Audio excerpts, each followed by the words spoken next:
there are over 3,000 house churches, just like this one.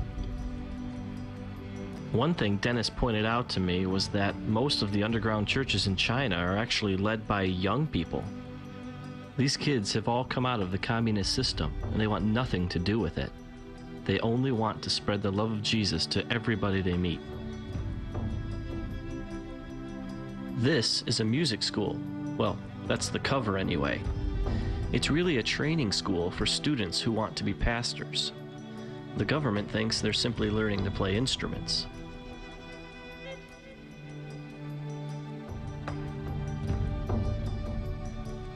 One thing I quickly realized about the Chinese church is that it's a lot different from the American one.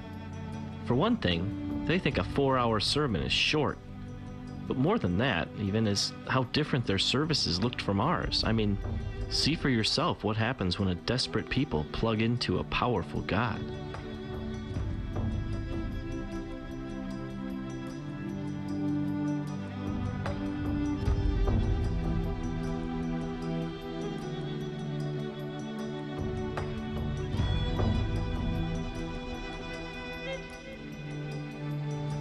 This is a Sunday school class.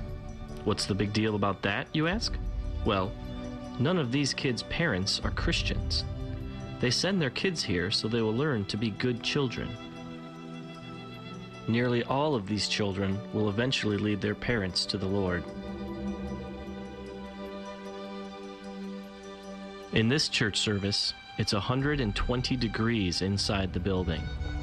The people meet for 12 hours straight.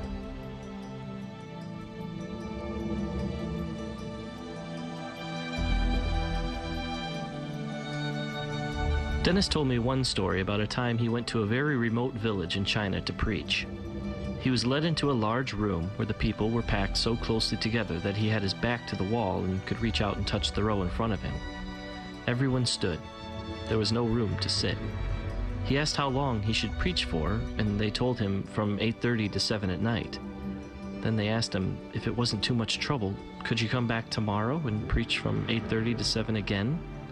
And then, very sheepishly, they asked again, if you'd be so kind, could you come back the day after that and preach from 8:30 to 7? He asked how often he should take breaks, and they told him not to stop. The people will wait. Then he asked them what he should preach on. Everything, they replied, from Genesis to Revelation. And then it dawned on him, these people had no Bibles.